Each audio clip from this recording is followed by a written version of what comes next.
சமீப காலங்களில் கிறிஸ்தவ ஊழியர்கள், குறிப்பாக இந்தியாவில், இயேசுவை பற்றிய ஒரு வினோதமான தகவலை பரப்பிக்கிட்டு இருக்கிறாங்க. அதாவது, இந்து வேதங்களில் இயேசுவை பற்றிய தீர்க்க தரிசனங்கள் இருக்குதுன்னு சொல்லிட்டு இருக்கிறாங்க. யாருன்னு தெரியாமலேயே இந்து மதம் இயேசுவை பற்றி முன்னறிவிப்பு செய்திருப்பதாக கிறிஸ்தவர்கள் வீடியோக்களை வெளியிட்டு இருக்காங்க.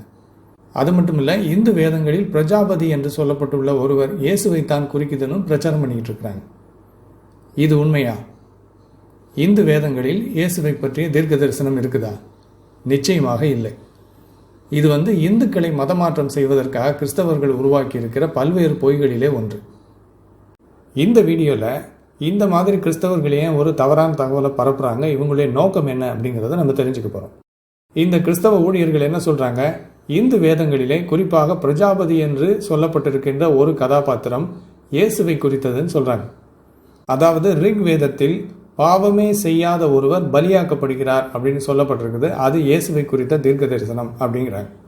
ஆனால் இது முற்றிலுமாக ஒரு பொய். ஏனென்றால் பிரஜாபதி அப்படிங்கிறது ஒரு குறிப்பிட்ட நபரை குறித்த தீர்க்க தரிசனம் கிடையாது. அந்த பிரஜாபதி என்கின்ற அந்த பெயர் பிரம்மா, தக்ஷா, அக்னி என்று பல்வேறு விதமான தெய்வங்களை குறிக்கின்ற பொதுவான வார்த்தை. அந்த பிரஜாபதி ஒரு இரட்சகர் இல்லை, மேசியா இல்லை, சிலுவையிலே அறையப்படவில்லை, மனிதனுடைய பாவங்களை எடுத்துக்கொள்கின்ற நீக்குகின்ற பரிகாரி என்றும் இந்து வேதங்கள் அவரை பற்றி சொல்லலை. ரிக் வேதத்தில் என்ன எழுதப்பட்டிருக்கோ இந்த பிரஜாபதியை பற்றி, அதையெல்லாம் இந்த கிறிஸ்தவ ஊழியர்கள் எடுத்து அதையெல்லாம் புரட்டி, பைபிளை இவங்க எப்படி புரட்டுறாங்களோ அதே போல இந்துக்களின் வேதங்களை இவங்க புரட்டி இயேசு கிறிஸ்து அதிலே சொல்லப்பட்டிருக்கிறாருன்னு சொல்லிக்கிட்டு இருக்கிறாங்க. இது எதுக்கு? இந்துக்களை மதமாற்றம் பண்ணுறதுக்கு. இந்துக்கள்கிட்ட போய் உங்களுடைய வேதத்திலேயே இயேசு கிறிஸ்துவை பற்றிய முன்னறிவிப்பு இருக்குது, தீர்க்க தரிசனம் இருக்குது, அதனால் உங்களுடைய வேதமே இயேசுவை கடவுள் என்று சொல்கிறது, இரட்சகர் என்று சொல்கிறதுன்னு சொல்லி அவங்கள மதமாற்றம் பண்ணுறதுக்கு, கிறிஸ்தவர்களாக மாற்றுறதுக்கு. அது மட்டும் இல்லை, இந்து கோயில்கள் இருக்கு இல்லையா, பழைய கோயில்கள், புராதன கோயில்கள், இது எல்லாமே இயேசுவை குறிக்குது. அதில் செய்யப்படுகிற சடங்குகள், சம்பிரதாயங்கள் எல்லாம் இயேசுவை அடிப்படையாக கொண்டது அப்படின்னு சொல்லிகிட்டு இருக்கிறாங்க. அந்த கோயில்களுடைய அமைப்பு இருக்கு இல்லையா, கட்டிட அமைப்பு, அதுவும் சிலுவையை காட்டுகிறது அப்படின்னு ஒரு பொய்யை பரப்பிக்கிட்டு இருக்கிறாங்க. அதாவது உண்மையில் இந்து வேதங்களிலே அதெல்லாம் எந்த அடையாளத்தோடு சொல்லப்பட்டிருக்கிறது, என்ன அர்த்தத்தோடு எழுதப்பட்டிருக்கிறது அப்படிங்கிறத எல்லாம் புறக்கணிச்சுட்டு இவங்க சுவிசேஷம் சொல்லி இந்துக்களை எல்லாம் கிறிஸ்தவர்களாக மாற்றுறதுக்காக இந்து வேதங்களில் இருக்கின்ற வார்த்தைகளை எல்லாம் பைபிளில் இருக்கிற வார்த்தைகளுக்கு ஏற்றபடி மாற்றிக்கிட்டு இருக்கிறாங்க. ஆனால் இதில் என்ன வேடிக்கைன்னு கவனிச்சிங்கன்னா, வேற்று மதங்களில் இருக்கின்ற சடங்கு சம்பிரதாயங்கள் எல்லாம் கிறிஸ்தவ மதத்துக்குள்ளே வந்திருக்குது, அதைத்தான் கிறிஸ்தவர்கள் பின்பற்றுறாங்கன்னு சொன்னால் அதை ஒத்துக்க மாட்டாங்க. அப்போது இவங்க மதமாற்றம் பண்ணுறதுக்காக வேற்று மதங்களில் இருக்கின்ற எல்லாம் கிறிஸ்துவை குறித்ததுன்னு சொல்லி ஒரு பொய்யை சொல்லுவாங்க. ஆனால் வேற்று மதங்களில் இருக்கின்ற சடங்கு சம்பிரதாயங்கள் எல்லாம் கிறிஸ்தவத்துக்குள்ளே வந்திருக்குது, அதைத்தான் கிறிஸ்தவர்கள் பின்பற்றுறாங்கன்னு சொன்னால் அதை மட்டும் ஒத்துக்கிறது இல்லை. இவங்களுக்கு எது வசதியோ அதை மட்டும் எடுத்துக்கிறது. அப்போ இது ஒரு உண்மையான ஒப்பீடு கிடையாது. இது மதமாற்றம் செய்வதற்கென்று பயன்படுத்தப்படுகின்ற ஒரு தந்திரம், அவ்வளவுதான்.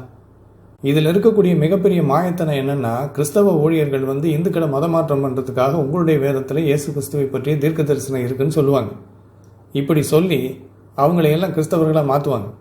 மாற்றினதுக்கப்புறம் சபைக்குள்ளே கொண்டு உட்கார வச்சுட்டு இதே போதகர்கள் அதே இந்துக்கள்கிட்ட, கிறிஸ்தவர்களாக மாறின அந்த இந்துக்கள்கிட்ட உங்களுடைய பழைய வேதங்கள் எல்லாம் சாத்தானால் கொடுக்கப்பட்டதுன்னு சொல்லுவாங்க.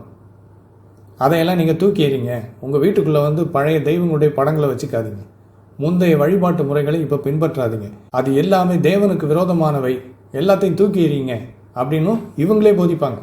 இப்போ கவனிங்க, இந்துக்களின் வேதங்கள் எல்லாம் ஏதோ கடவுளிடமிருந்து வந்தது போலவும் அதில் இயேசு கிறிஸ்துவை பற்றிய தீர்க்க தரிசனம் இருக்குன்னு சொல்லி அப்படி இந்துக்களை மதமாற்றம் பண்ணிட்டு, அதற்கு பிறகு அந்த இந்து மதமே சாத்தானால் உருவாக்கப்பட்டதுன்னு சொல்லி இந்துக்களாக இருந்து கிறிஸ்தவர்களாக மாறினாங்களே, அவங்களுடைய பூர்வீகம், அவங்களுடைய பழைய நம்பிக்கைகள் எல்லாத்தையும் தூக்கி எறிய சொல்லுவாங்க. இது எவ்வளவு பெரிய ஏமாற்று வேலை பாருங்க. இவங்களுக்கு தேவைப்படுறப்ப இந்து வேதங்களை எடுத்து அதெல்லாம் ரொம்ப உண்மையை சொல்வது போல காட்டுவாங்க. ஆனால் இவங்களுக்கு தேவைப்படாத நேரத்தில் இந்து மதங்கள் எல்லாம் சாத்தானால் உருவாக்கப்பட்டவை, குப்பையில் எறியப்பட வேண்டியவை. இதுதான் கிறிஸ்தவத்தில் இருக்கின்ற மிகப்பெரிய மாயத்தனம்.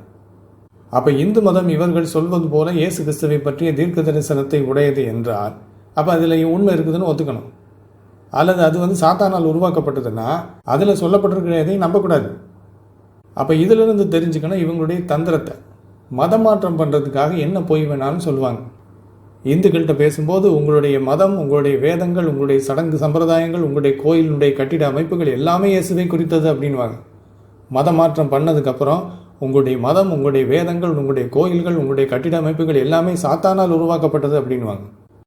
அப்ப இந்து வேதங்களில் இயேசுவை குறித்த தீர்க்க தரிசனம் இருக்குதுன்னு இவங்க சொல்றது, வெளியில இருக்கிறவங்கள உள்ள கொண்டு வர்றதுக்காக மீன் பிடிக்க போகும்போது தூண்டில் போடுவோமே அந்த மாதிரி ஒரு செயல். மீனை பிடிச்சி வெளியில கொண்டு வந்தோன்னு என்ன பண்ணுவாங்க, வெட்டி குழம்பு வச்சிருவாங்க. அதே மாதிரி தான் இவங்க இந்துக்களையும் பண்றது. பழைய காரியங்களெல்லாம் விட்டுருங்க, உங்களுடைய மதம் பொய்யானது, வேதம் பொய்யானது, உங்களுடைய சடங்கு சம்பிரதாயங்கள் எல்லாம் தேவனுக்கு விரோதமானது, எதையும் நீங்கள் பின்பற்றக்கூடாது, இயேசுவைத்தான் பின்பற்றணும் அப்படின்னு சொல்லி முழுமையாக மூளைச்சலவை செய்து ஏமாத்திக்கிட்டு இருக்கிறாங்க.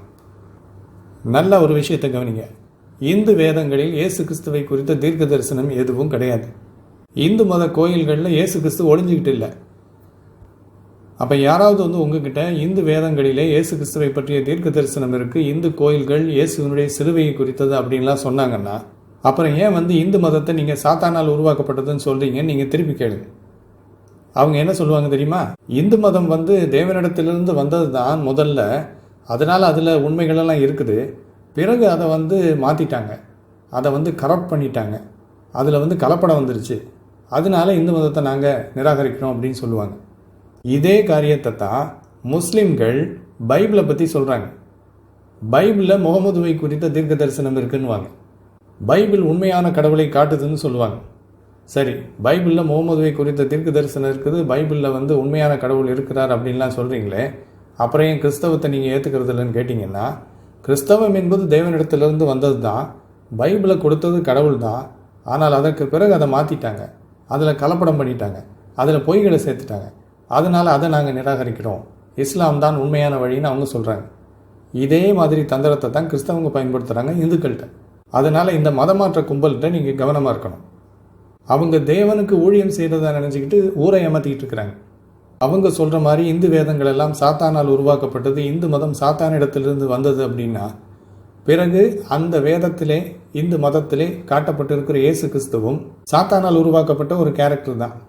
அந்த கேரக்டர் தான் கிறிஸ்தவர்கள் கடவுள்னு கும்பிட்டுக்கிட்டு இருக்கிறாங்க.